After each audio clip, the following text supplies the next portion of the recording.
last 4 years, Amity High School's Performing Arts program has taken off, from sold-out performances to many state and regional awards. And the 20s come roaring back with a vengeance when Chicago the Musical takes the stage. Rob Kennedy is the theater arts director, and Peter Randozzo, the musical director, are here to fill us in. All right, first of all, is this really true? Because I've been there, I didn't realize this, that 4 years ago, Amity didn't even have an auditorium? That's correct. Yeah, we had no auditorium. There was a previous auditorium that was refurbished in the 90s, and they think it was built over some standing water, and there was some mold problems. People were getting sick, so they just closed it up, sealed up the whole room, and they had no performance space. So the theater department carried on. They did shows in the cafeteria and the library and other places. Then it sort of died down.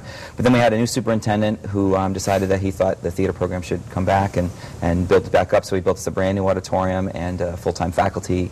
And it's been great since then. The community's really supported us, and we've been really lucky and fortunate. And what's great about the auditorium is that it's a very theatrical auditorium, not like your typical high school, just, multi-use. It has a very theatrical feel. Acoustic is good. Yeah, and the look of it and the thrust of the stage, it's really a great place to see a show. Yeah.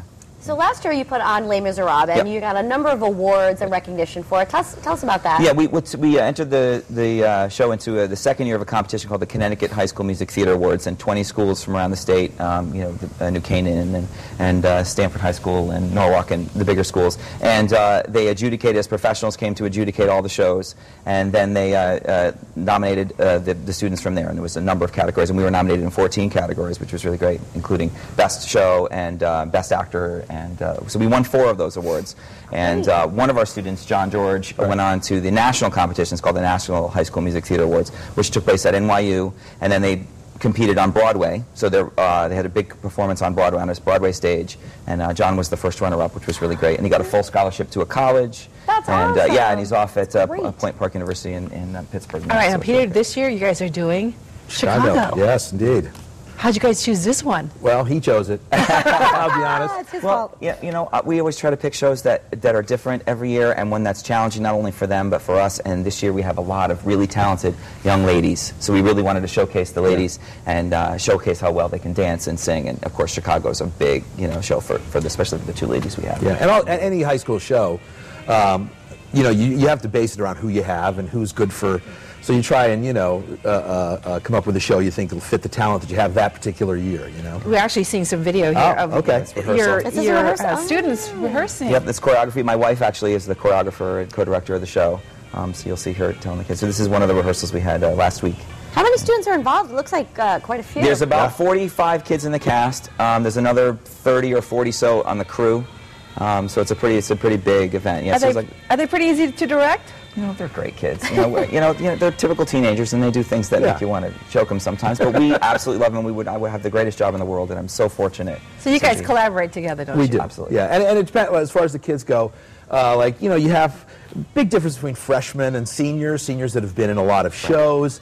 And so occasionally I'll be doing a musical rehearsal, and I'll look over and I might see like a freshman and they just look lost, But the cast is really great. It's an ensemble, and they kind of pull together and help each other out, and the show's pulling together really great. And we really, whatever we ask of them, they just do it. They work so hard, and we demand. And they're at rehearsals 4 days a week for 3 hours a night and all day Saturday. Wow. And that's a lot of time. It is a lot. How can we see the performance? Yeah. Well, we're coming up in April 1st and 2nd and 7th, 8th, and 9th at Amity High School in Woodbridge. And we have a great website, amityperformingarts.com. And there's the information right there. And the phone number? 203-392-2019. 4 shows? 5 shows total. 5 shows total. Yes, 5 shows total. And they're ready for this. They are ready. They're really ready. Yeah, absolutely. They're really ready. So we're excited. And what's great about Chicago, by the way, is it's quintessential American music, because the show takes place in the 20s. And it has that jazz ragtime. Probably most people know the song All That Jazz. It's probably the most famous. But if you're more of a theater person, you would also know Cell Block Tango, and where all the women in the prison talk about how the people they murdered deserved it. And it's a dark comedy, but it's really fun. And I love the dancing. Stuff. The dancing is also quintessential Americana. Great. We're talking Bob taps Fosse, and all kinds of really things. difficult dancing. And my wife particularly is doing a great job getting the boys to dance, getting high school boys to dance. Right. Oh, that's a major challenge. It is. Yes. And they are really working hard. Rising to the occasion. They really are. It's amazing. A lot of the boys have never had a dance lesson. Future stars here, possibly? We always have 2 or 3, out of the whole group. If we have a couple kids go on to major in theater, we're thrilled. But if not, it's really sort of a great extracurricular activity. They work together as a team. They learn, they just learn so many skills just being on stage and doing all that work and working towards a common goal. Yeah. So it's the first week of April. First we and can second get week of April. tickets. Yes. That's great. Thank you so much for being Thank you here. for having Very us. welcome. All right, and of course we want to thank all of our guests today, Tony Mavuli, Susan Schnauenberger. Did I say that right? Yes, you did, Susan All Schnauenberger. right. Of course, Rob and Peter. Yes, and of course thank you for watching. Make it a great